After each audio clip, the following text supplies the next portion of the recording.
She was ignored in a luxury jewelry store because she wore a white linen dress, flat sandals, no makeup, no designer purse. To them, she wasn't a customer. She was trash. "Watch her," one clerk whispered. "That kind doesn't come to buy. She comes to steal." All she wanted was to see a necklace. What she got instead were insults, side eyes, and blatant humiliation. 30 minutes later, her billionaire husband's Rolls-Royce arrived. De la Lumiere glittered like a jewel box on Rodeo Drive, its marble floors polished to a mirror sheen, its crystal chandeliers casting prisms across velvet-lined cases. The boutique was a temple of extravagance, where diamond tiaras and sapphire rings whispered wealth to a clientele of celebrities, tycoons, and royalty. At its heart, under a spotlight, sat the store's crown, a pink diamond necklace, its 18-carat centerpiece flanked by flawless white diamonds valued at $12 million. De la Lumiere wasn't just a store. It was a gatekeeper of status, where entry demanded a certain look. Designer labels, heavy jewelry, the scent of old money. Outside, valets managed a parade of Bentleys and Lamborghinis, and the boutique's Instagram, with its million followers, showcased clients dripping in luxury. This was a world where appearance was currency, and judgment was swift. Claire Monroe stepped through the glass doors, her white linen dress catching the faint breeze, her sandals whispering on the marble. At 36, she was striking in her simplicity, clear gray eyes, blonde hair tied back in a neat bun, a face bare of makeup but radiant with quiet confidence. Her canvas tote held a notebook, a pen, and a faded photo of her and her husband, Blake, laughing on their wedding day. Claire was a former nonprofit director who'd stepped away to focus on philanthropy. Her wealth, a vast fortune tied to Blake's e-commerce empire, kept private by choice. Today she'd come to De la Lumiere to see the pink diamond necklace, hoping to buy it as a 10th anniversary gift for Blake, a symbol of their shared journey. She didn't need to prove anything. She just wanted to feel the weight of the diamonds in her hands. The boutique was quiet, save for the soft hum of classical music and the murmur of a few clients, women in Chanel dresses, men in bespoke suits. Claire approached the central display, her eyes drawn to the necklace's soft glow. The saleswoman, Vanessa Holt, stood behind the case, her black dress hugging her frame, her blonde hair in a severe updo. Her eyes flicked over Claire's outfit, lingering on the tote, and her smile was a thin veneer of disdain. "Can I help you?" she asked, her tone implying the answer was no. Claire's lips curved gently. "I'd like to see the pink diamond necklace, please," she said, her voice clear and warm. Vanessa's smile tightened, her gaze raking Claire's sandals. "That's a showcase piece," she said, loud enough to turn heads. "Reserved for clients of a certain standing, not just for window shoppers." Claire's fingers brushed her tote, but her composure held. "I understand," she said softly. "I'd still like to see it. I can afford it." Vanessa's laugh was sharp, a sound that drew stares from the other staff. "Do you even know how much it costs?" she snapped, her voice carrying across the boutique. "Or are you just here for the air conditioning?" A nearby client, a woman in a fur-trimmed coat named Diana Voss, chuckled, muttering, "She must think this is a thrift store." Her companion, a man in a Brioni suit, smirked, his cufflinks glinting. "No appointment?" "Bold," he whispered, loud enough for Claire to hear. The boutique's hum shifted, eyes turning to the woman who didn't belong. As Claire stood by the necklace's display, trying to catch Vanessa's attention, a group of high-profile clients gathered nearby, their designer bags gleaming under the chandeliers. Led by Diana Voss, they openly dissected Claire's appearance. "Look at her dress," Diana said loudly, her voice dripping with scorn. "Did she wander in from a farmer's market?" The group laughed, their diamond earrings flashing as they snapped photos of Claire, posting them to a private group chat labeled De la Lumiere VIPs. One client, a tech heiress named Lauren Tate, added, "Bet she's here to case the joint, check her bag." The taunts grew bolder, with Diana tossing a coin at Claire's feet, smirking, "For your bus fare home." The boutique's other patrons joined in, their laughter a chorus of cruelty, while Vanessa and Ethan watched, smirking, doing nothing to intervene. Claire's hands tightened on her tote, her gray eyes burning with restrained pain, but she didn't speak. The photos spread online, captioned "Had boutique bum," each like a fresh wound to her dignity. Vanessa leaned toward her coworker, Ethan Cole, a wiry man polishing a tray of rings. "Keep an eye on her," she whispered, her voice deliberately audible. "She's got that look, like she'll ask questions to distract you while she slips something in her bag." Ethan nodded, his smirk matching hers, and moved closer, his eyes locked on Claire's tote. The accusation hung in the air, a public branding. Claire stood in stunned silence, her gray eyes steady but her heart racing. She didn't argue. She didn't raise her voice. She turned, her sandals silent, and walked toward the doors, the weight of their stares on her back. As Claire moved toward a side display, hoping to browse quietly, the boutique's security guard, a burly man named Victor, stepped into her path, his radio crackling. "Ma'am, I need to see inside that bag," he said loudly, his voice carrying across the store. Claire froze, her gray eyes wide, but she calmly opened her tote, revealing only her notebook and pen. Victor smirked, shaking his head. "Keep it where I can see it," he warned, his tone implying guilt. Nearby clients whispered, "Told you she's trouble." Their phones out, filming the exchange. Vanessa leaned over to Ethan, muttering, "She's definitely up to something. Classic distraction tactic." The guard hovered, his presence a looming threat, following Claire's every step, his boots heavy on the marble. The humiliation was suffocating, a deliberate spectacle. Yet Claire kept her composure, her sandals silent as she edged toward the exit. The video of Victor's confrontation hit Twitter, tagged #ShopThief, each retweet a public crucifixion. As Claire paused near the boutique's entrance, adjusting her tote, a group of clients inside noticed her lingering. Diana Voss, her fur coat gleaming, called out, "Still here, sweetheart? The pawn shop's down the street." Her group laughed, their phones out, filming as Diana tossed a crumpled tissue at Claire's feet. "For your tears," she sneered. The other clients joined in, chanting, "No diamonds, no diamonds," as Ethan smirked from behind the counter. Claire's jaw tightened, but she picked up her tote, ignoring the tissue, her eyes fixed on the horizon. The video hit Instagram within minutes, captioned, "Rodeo Reject," racking up 10,000 views, each comment, "Total loser." "Kick her out," a dagger in her quiet strength. The humiliation didn't end at the door.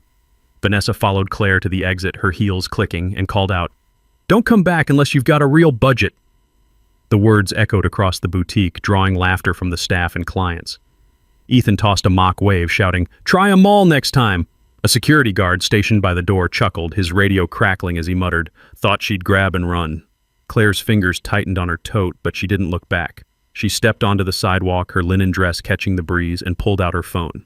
As Claire passed the boutique's open backroom door on her way out, she overheard Vanessa and Ethan whispering to a jeweler, their voices sharp with mockery. "Did you see her tote?" Vanessa sneered, tossing a cloth onto the counter. "Probably stuffed with stolen earrings already."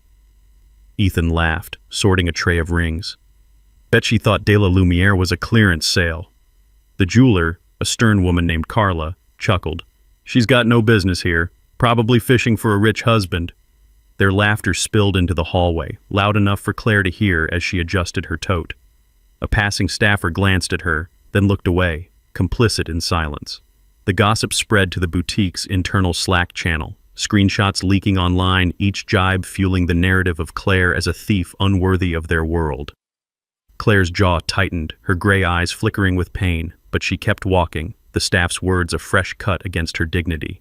Outside, the Beverly Hills sun was relentless, but Claire's steps were measured, her dignity intact. She didn't cry, she didn't shout. She dialed Blake, her voice soft but steady. "They wouldn't show me the necklace," she said. "I'm okay, just let me know when you're here." Hours after Claire's departure, the De La Lumiere VIP's group chat, led by Diana Voss, posted a montage of her visit, her standing by the necklace, Victor checking her bag, her quiet exit, set to a mocking pop song. The caption read, "Linen Lady thought she could shop here. Know your place." The post, shared to Instagram stories, hit 30,000 views with comments like, "Thief in sandals," and "Her tote's probably full of our diamonds." Lauren Tate, the tech heiress, added a TikTok, stitching the footage with her own commentary. "This is why we need better security. Riff-raff like her ruin the vibe." The video spread to YouTube, each share a fresh wound for Claire, who saw it when a friend sent the link. At a nearby cafe waiting for Blake, she overheard clients from the boutique whispering, "That's her, the one from the video." Their smirks burned, but Claire sipped her coffee, her gray eyes steady, her calm masking a storm within. The digital pile-on was relentless, a public execution of her character. On the other end, Blake's voice was a low growl, the kind that silenced boardrooms. "I'm coming now," he said. "Stay there." Inside De La Lumiere, the staff returned to their tasks, the incident already a story to share. Vanessa adjusted her dress, smirking to Ethan. "Can you believe her nerve?" Ethan chuckled, wiping down a case. "She'll learn her place," he said, moving to assist a new client, a pop star in a sequined jumpsuit. Diana Voss posted a photo of her new emerald bracelet, captioning it, "De La Lumiere vibes, only the best belong." The comment section filled with likes, the boutique's aura untarnished, its hierarchy intact. But the boutique's polished calm was about to shatter. 30 minutes later, a black Rolls-Royce Phantom glided to a stop in front of the glass doors, its engine a soft purr that silenced the street. The valet froze, his hands fumbling with a key fob as the driver's door opened. Blake Monroe stepped out, his black suit tailored to perfection, his broad shoulders and sharp jawline cutting a figure that commanded the air itself. At 42, he was a force. Dark hair swept back, green eyes that could warm or freeze, and an aura of quiet power that made the world bend. Blake was the CEO of Monroe Ventures, an e-commerce empire that powered half the online retail in North America, his name a fixture in Forbes and Davos panels. He was a ghost in public, his face rarely seen, his influence felt in every major deal. The boutique's doors swung open as Blake strode in, Claire stepping out of the Rolls-Royce behind him, her linen dress unchanged, her gray eyes calm. The room fell silent, trays clattering, gasps stifled. Vanessa's smile vanished, her counter suddenly a flimsy shield. Ethan's polishing cloth dropped, his smirk gone. Blake didn't look at them. His voice was low, lethal, each word a blade. "Is the employee who insulted my wife still working here?" The question hung like a guillotine. Clients froze, their phones lowering. Diana Voss's bracelet clinked as her hand trembled. The pop star backed away, her sequins dull under the chandeliers. The boutique's owner, Mr. Giovanni De Luca, rushed downstairs, his tailored vest askew, his face pale as he recognized Blake. "Mr. Monroe," he stammered, bowing slightly. "Please, this is a misunderstanding." Blake's gaze snapped to him, his green eyes ice cold. "You let your staff accuse my wife of stealing," he said, his voice cutting through the excuse. "You let them humiliate her in front of your clients." He turned to Vanessa, who shrank back, her updo unraveling. "You told her she wasn't welcome, that she didn't belong." Vanessa opened her mouth, but no words came, her authority dissolving under Blake's stare. Claire stepped forward, her tote in her arms, her voice soft but firm. "I don't need them to know who I am," she said, her eyes meeting Mr. De Luca's. "I just needed to be treated with respect, like any other customer." The room was silent, the weight of her words settling like dust. Blake gestured to his assistant, a young woman in a navy blazer named Lila, who stepped forward with a tablet. "The necklace," Blake said, his tone final. "Now." Lila's fingers flew, initiating a bank transfer for $12 million, the funds clearing in seconds. Mr. De Luca fumbled with the case, his hands shaking as he lifted the pink diamond necklace. Blake took it, his movements deliberate, and turned to Claire. He stepped behind her, gently placing the necklace around her neck, the diamonds catching the light like stars.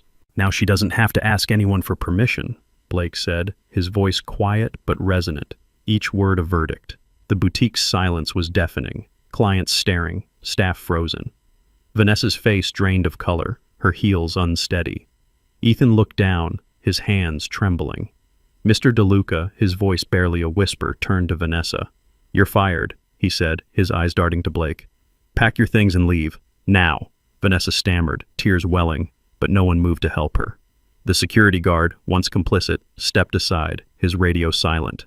The fallout was immediate. A junior staffer, appalled by the incident, leaked the boutique's security footage to a gossip site.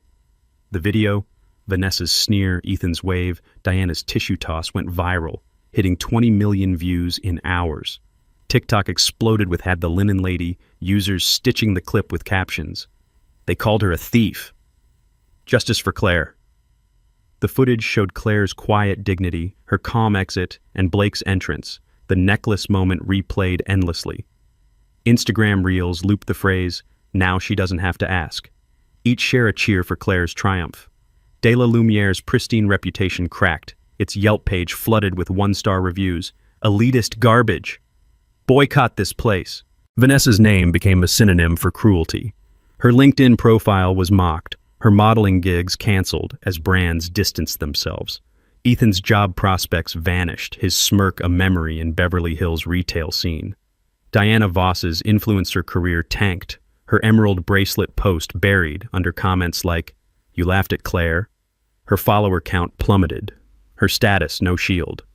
Mr. DeLuca issued a public apology, but it was drowned out by the internet's fury. Reservations at De La Lumiere plummeted, its velvet cases sitting empty as clients flocked to competitors. Days after the footage leaked, Diana Voss and Lauren Tate faced a public reckoning.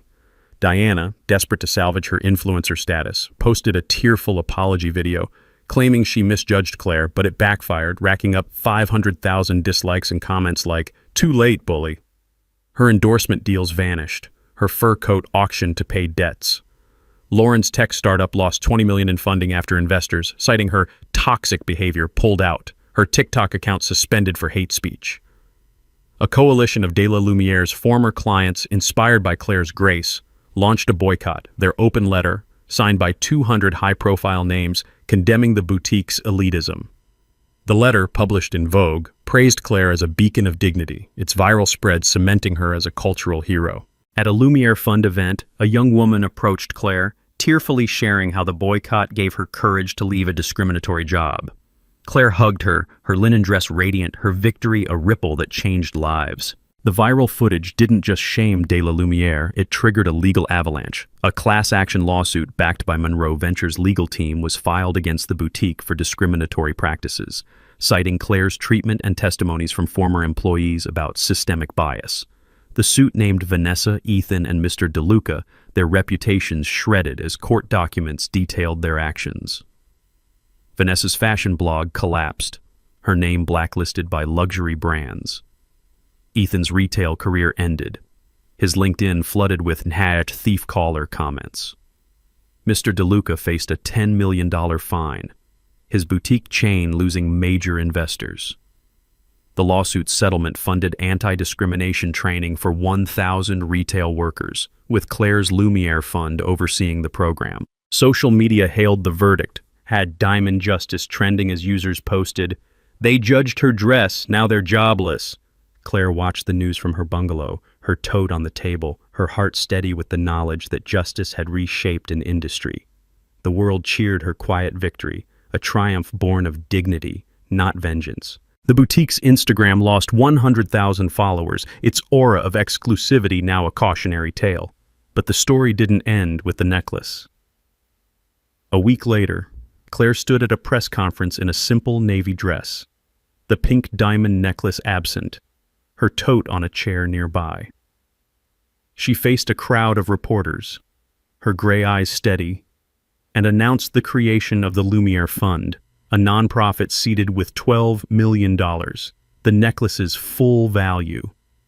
"This fund," she said, her voice clear, "will support women facing discrimination in elite workplaces, especially those judged for their appearance or background." The crowd erupted in applause, cameras flashing. "No one should be made to feel less," she added, "not for their clothes, their purse, or their dreams."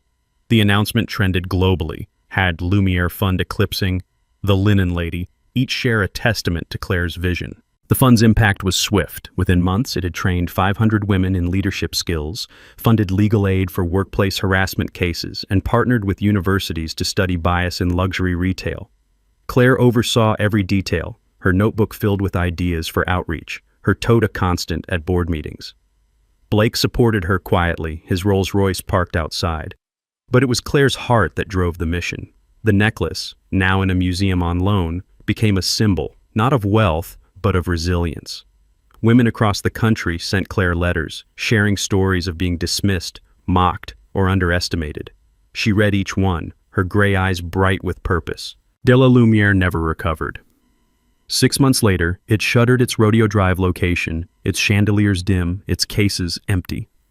The pink diamond's absence was a wound, its legacy tied to Claire's triumph. Mr. DeLuca retired, his name faded, while Vanessa and Ethan scrambled for low-wage jobs, their elitism a relic. Diana Voss's influencer empire crumbled, her fur coat sold at auction. The world watched Claire's rise, her linen dress an icon of humility and strength. She didn't need to gloat. She'd built something better, not with anger, but with grace. Claire and Blake celebrated their anniversary at home, their modest Bel Air bungalow alive with laughter. She wore her linen dress, he his black suit, no tie. They danced in the garden, the city lights below, the necklace a memory they didn't need. Their wealth was vast, but their love was vaster, rooted in years of shared dreams. Claire's tote sat on the table, holding a new photo, her speaking at the Lumiere Fund's launch, her smile radiant. The world knew her now, not as a billionaire's wife, but as a force who turned humiliation into hope. Claire Monroe didn't need diamonds. She was the light. If this story moved you, don't forget to like, share, comment, and subscribe for more.